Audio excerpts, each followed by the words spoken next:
Smartlock ointxe taldeko 3 biderriruko neskak. Tenerifeko 3 biderriru Series Master txapelketa irabazi zuten iazko udan ointxeko Izar Bediak, Naroa Zabalak eta Alasne Kanalesek IDK Euskotrenek fitxatu berri duen Irene Muruarekin batera. Eta txapelketa hori irabazi izanak, abuztuan Bordelen jokatu zen FIBA 3 biderriruko nazioarteko txapelketarako ateak ireki zizkien. Bada, han, Irlandako selekzioari irabazi egin zioten eta estatubatuarrek etorri behar izan zuten moreak geratzera. Esperientzia positibo horren ostean, ointzek ofizialki 3 biderriruko taldeak atera ditu aurten eta hasi dira emaitzak batzen.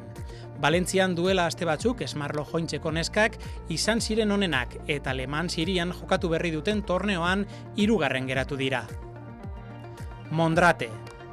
Arrasateko Areto futbol taldeak 13 urte bete ditu eta denbora tarte honetan hazten joan da etengabe. Iazko lan onari esker irailean Errege Kopa ekarri zuten lehenengoz Musakolara eta aurten denboraldian nagusi izan dira ligan 2. B mailarako igoera historikoa lortuta.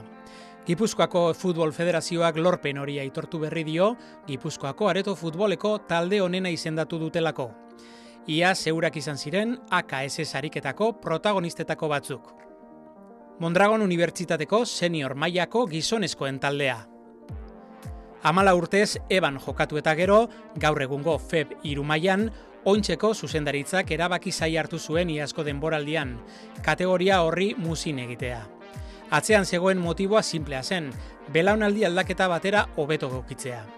Baina maila goragoetan lehiatzera ohituta dauden jokalari beteranoek eta arrobitik igotako gazteek osatutako taldeak Euskadiko txapelketako lehenengo mailara igotzea lortu dute.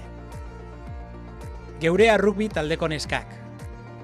Arrasateko Elorrioko eta Zornotzako errugbilariek osatzen dute Geureak taldea eta aurten denboraldi ederra egin dute.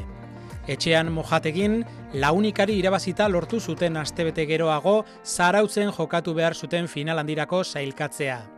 Eta finalean favoritoa Gaztedi talde indartsua bazen ere, Geureakekoek sekulako partidua egin zuten gasteiztarren aurrean eta azken segundoetan lortutako entsegu bati esker lortu zuten Euskal Liga irabaztea.